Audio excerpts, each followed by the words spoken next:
नमस्कार किसान भाइयों, स्वागत है आप सभी का फिर से एक बार हमारे एनिमल लवर यूट्यूब चैनल पे। तो आज हम आपको बताने वाले हैं पशुओं को चीनी खिलाने के फायदे के बारे में। अक्सर हमारे पशुपालक ये पूछते रहते हैं कि क्या चीनी और गुड़ में क्या अंतर है और क्या हम अपने पशुओं को चीनी खिला सकते हैं कि नहीं। इस पे सारे डाउट्स आपका जो है क्लियर करने वाले हैं कि चीनी खिलाना चाहिए कि नहीं खिलाना चाहिए। गुड़ लोग बोलते हैं, बहुत सारे ऐसे भी लोग पशुपालक बोलते हैं कि नहीं, चीनी से बेटर गुड़ होता है और हमें अपने पशुओं को गुड़ खिलाना चाहिए। लेकिन मैं आपको बता दूं कि चीनी खिलाने का एक अलग टाइम है और गुड़ खिलाने का एक अलग टाइम है। दोनों ही एक गन्ने से बने हुए हैं। आप सभी को पता है कि गुड़ और चीनी का निर्माण एक पेड़ होता है जिसका नाम है गन्ना का पेड़।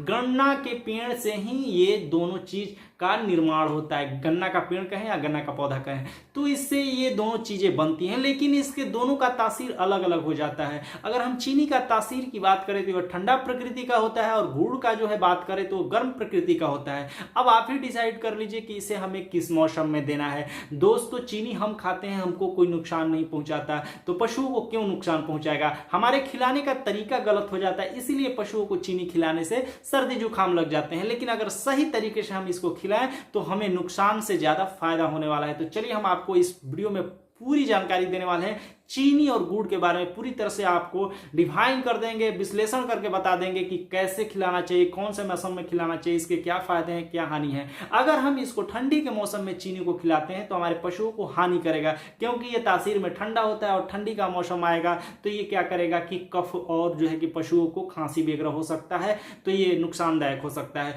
तो हमें गुड़ को खिलाना है ठंडी के मौसम में। अभी ठंडी का मौसम आने वाला है और इस मौसम में हमें क्या करना है, अपने पशुओं को डेली 150-200 ग्राम, 250 ग्राम, कम से कम 250 ग्राम अपने पशुओं को गुड़ शरबत पिलाएं। गुड़ शरबत पिलाने की विधि है कि मतलब 250 ग्राम गुड़ और 50 ग्राम उसमें सौंफ को मिला के अगर अपने पशुओं को पिलाते हैं तो आपके पशुओं के शरीर में ताजगी रहेगी, आपके पशुओं के शरीर में हीट रहेगा, आपकी पशु हमेशा गर्म रहेगी और समय पर हीट पे भी आएगी। अब चीनी के बारे में बात करते हैं कि चीनी हमें अपने पशुओं को कब खिलाना चाहिए और कब नहीं खिलाना चाहिए। तो दोस्तों, ठंडी के मौसम में चीनी नहीं खिलाना चाहिए, आप सभी को पता है।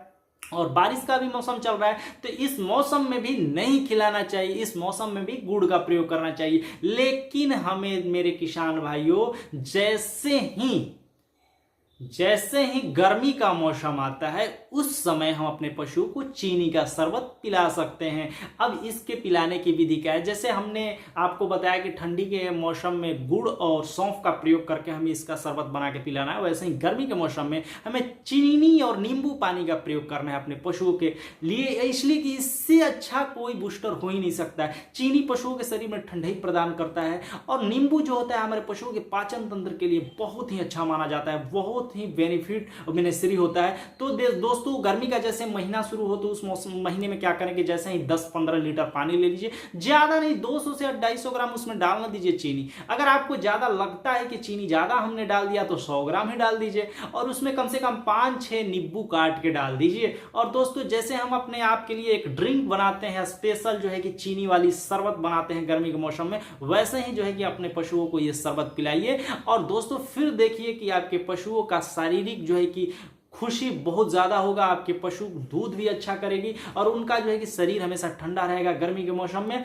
और दोस्तों, अगर आपके पास ज्यादा पैसे हैं तो इन सब बातों को छोड़ते हुए मैं आपको बता दूं कि अगर आपके पास थोड़ा मनी ज्यादा है तो आप जो है कि गर्मी के मौसम में अपने पशुओं को ललमी खिला सकते हैं। रेड कलर का जो होता है ललमी, तो दोस्तों ये बहुत ही फायदेमंद होता है ललमी, और हमारे पशुओं को जो है कि बहुत ही फायदा पहुंचाता है, इसलिए कि इसमें भी शुगर होता है, इसमें भी वाटर कम से कम 90% होता है, 89% होता है, बाकी सब मिनरल्स विटामिन होते हैं। तो आप ललमी भी, तरबूज जिसे बोलते हैं, तरबूज भी खिला सकते हैं। अन्यथा अगर आपके पास उतना पैसा नहीं है तो आप जो है कि नींबू पानी का प्रयोग करें अपने पशुओं के लिए। तो दोस्तों, मुझे ऐसा लगता है कि जो मैंने आपको बातें बताई है आपको बिल्कुल समझ में आ गया होगा कि गुड़ हमें कब खिलाना है और चीनी हमें अपने पशुओं को कब खिलाना है। अगर समझ में आ जाए तो वीडियो को लाइक कीजिए। अगर आप हमारे चैनल पर पहली बार विजिट किए हैं तो चैनल को सब्सक्राइब कीजिए ऐसे ही मजेदार रोचक बातें जानने के लिए। तो दोस्तों, मुझे आशा है कि आपको ये बातें समझ में आ गई होगी। अगर बातें समझ में आ गई हो तो वीडियो को जरूर लाइक कीजिएगा।